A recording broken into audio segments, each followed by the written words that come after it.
Assalamualaikum warahmatullahi wabarakatuh. Sebelumnya, kami ucapkan terima kasih kepada dosen pengampu mata kuliah Telaah Kurikulum SMA, yaitu Ibu Dr. Siti Alimah MPD, yang telah memberikan kesempatan kelompok kami untuk mempresentasikan hasil observasi di SMA Negeri 6 Semarang. Sebelumnya, izinkan kami memperkenalkan diri terlebih dahulu.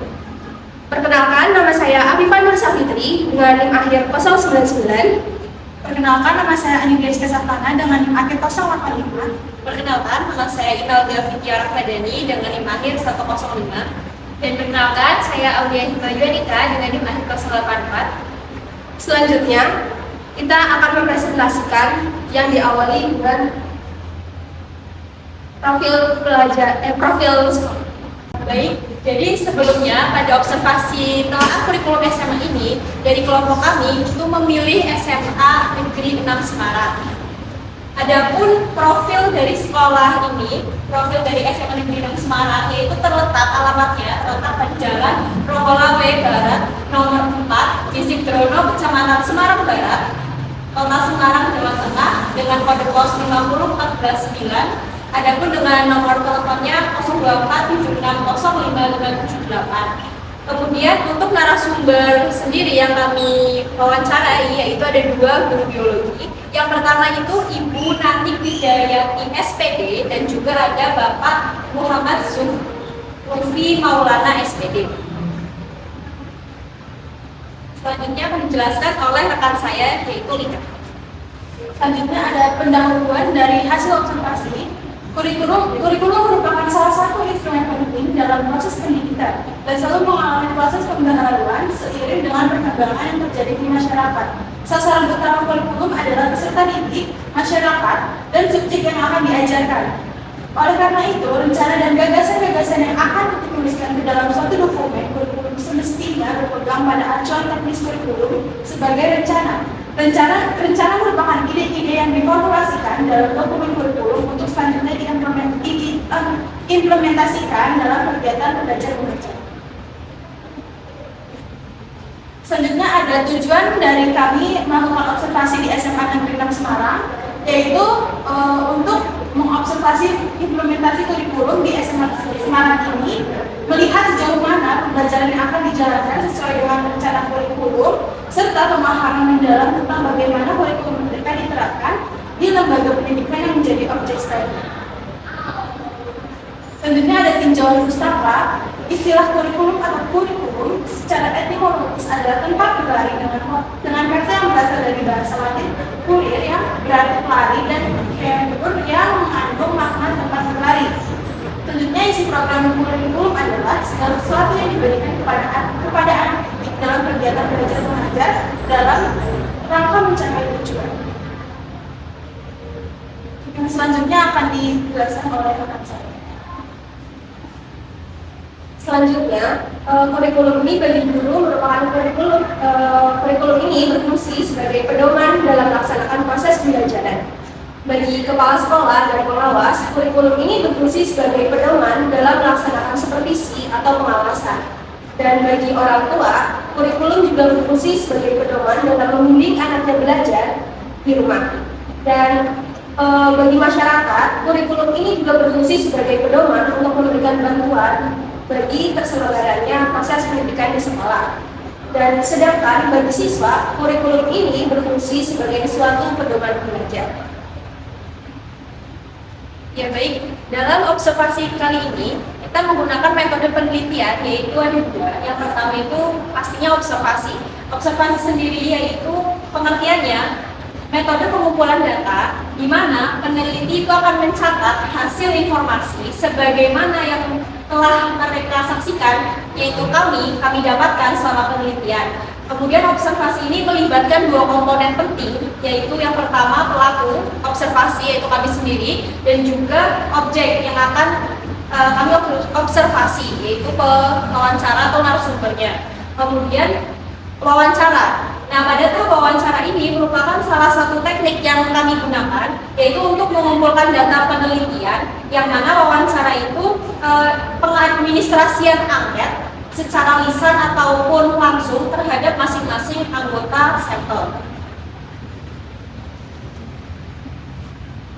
Baik, adapun hasil yang kami peroleh selama proses wawancara yaitu dapat kami tarik kesimpulan, yaitu antara lain bahwa SMA Negeri 6 Semarang ini telah menggunakan kurikulum Merdeka. Namun penerapan kurikulum Merdeka ini baru diterapkan pada kelas 10 dan juga kelas 11. Untuk kelas 12 sendiri masih menggunakan kurikulum 2013.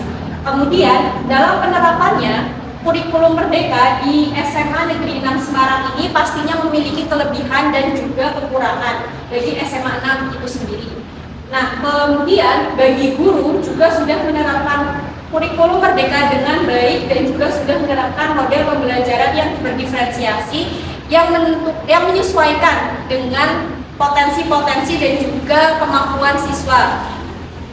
Untuk selanjutnya yaitu adanya perubahan kurikulum yang awalnya kurikulum 2013 menjadi kurikulum Merdeka pastinya memiliki perbedaan baik dari segi kendala dalam durasi jam pembelajaran dan juga sistem penilaiannya. Kemudian untuk selanjutnya akan dijelaskan oleh rekan saya yaitu Afifah. Selanjutnya untuk hasil wawancara di SMA Negeri 6 yaitu di SMA Negeri 6 Semarang ini penyusunan capaian pembelajarannya itu sudah sesuai dengan dimensi pengetahuan dan level kognitif. Dan untuk selanjutnya modul pembelajaran yang digunakan di SMA Negeri 6 Semarang itu pada pembelajaran biologi tentunya itu sebagian besar merupakan hasil modifikasi dan ada juga yang membuat sendiri. Akan tetapi sesuai dengan apa yang sudah tertera atau sudah sesuai dengan yang diterima oleh pemerintah, diatur oleh pemerintah. Dan selanjutnya penyusunan model ajar itu sudah sesuai dengan kompetensi dan komponen modul ajar pada kurikulum Merdeka. Dan untuk sistem penilaian sendiri di SMA Negeri 6 itu sudah sesuai dengan penilaian yang dibutuhkan oleh kurikulum Merdeka. Dan selanjutnya akan dibacakan oleh Olga. Oke, baik, selanjutnya adalah mengenai sistem penilaian, lanjutan dari sistem penilaian. Jadi untuk implementasi sistem penilaian yang ada di SMA 6 sendiri itu ada dua, yaitu ada asesmen formatif dan juga sumatif. Namun sebelum itu juga diadakan asesmen diagnostik untuk mengetahui apa saja kebutuhan atau kepentingan yang siswa perlukan, sehingga nanti gurunya ketika membuat perangkat ajar itu bisa disesuaikan. Nah, selanjutnya selain sistem penilaian di SMA 6 juga itu juga telah melakukan guru itu melakukan evaluasi di akhir pembelajaran dengan salah satu contohnya kemarin itu dengan diadakannya evaluasi mengerjakan soal-soal baik itu soal pilihan ganda maupun uraian. Nah, untuk bentuk asesmen formatif sendiri itu biasanya dilakukan setelah pembelajaran, sedangkan yang sumatif itu di akhir pembelajaran dan dalam bentuk uraian atau soal pilihan atau soal esai. Terus kemudian selanjutnya untuk sekolah itu memiliki kerjasama dan komunitas, itu dulunya pernah mempunyai hubungan dengan komunitas lain atau hubungan sama instansi di luar sekolah. Namun untuk sekarang ini sudah tidak ada karena biasanya untuk yang mempunyai hubungan dengan instansi di luar itu biasanya SMK atau sekolah menengah kejuruan. Dan terakhir adalah guru itu juga Bapak Ibu guru yang kami jadikan sampel itu juga setuju jika kurikulum Merdeka itu dilanjutkan. Kenapa? Karena kurikulum Merdeka ini itu sudah sesuai dengan perkembangan zaman yang ada. Namun tetap harus ada evaluasi dari pihak-pihak yang bersangkutan. Seperti adanya evaluasi P5. Di sini P5 itu sangat menyita waktu sehingga harus diintegrasikan itu P5 di jam masing-masing mapel. Sehingga nantinya tidak menyita banyak waktu. Untuk selanjutnya adalah analisis modul ajar. Nah, di sini ada contoh modul ajar dari guru biologi SMA kelas 10 yang di sini merupakan diambil temanya itu perubahan lingkungan dan disusun oleh Bapak Muhammad Zulfi Maulana, yaitu untuk kelas 10 fase E. Untuk secara keseluruhan, untuk komponen-komponen dari modul ajar sesuai standar itu sudah sesuai, namun ada dua hal yang tidak mencakup yaitu pada komponen informasi umum itu tidak terdapat target siswa, dan juga pada komponen lampiran itu tidak terdapat daftar pustaka.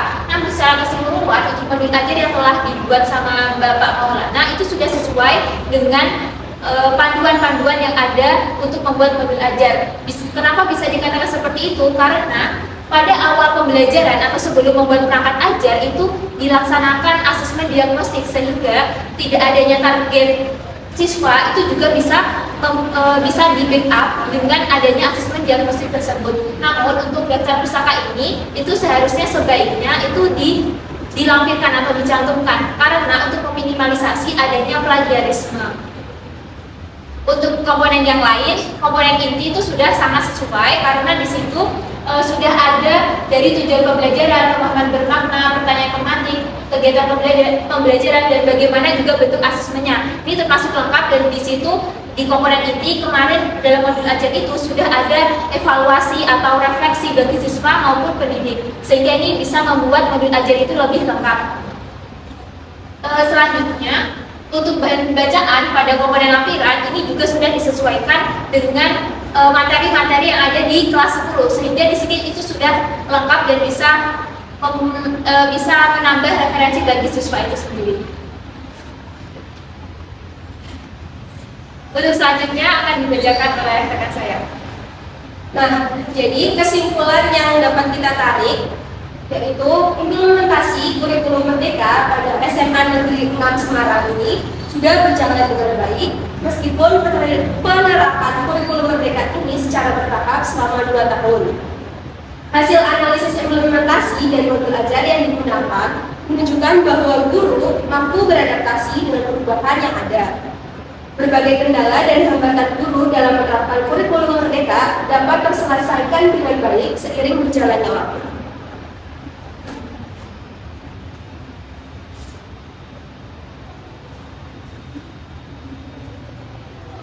Untuk referensinya yaitu sebagai berikut. Ada beberapa referensi yang kami gunakan untuk membuat laporan ini.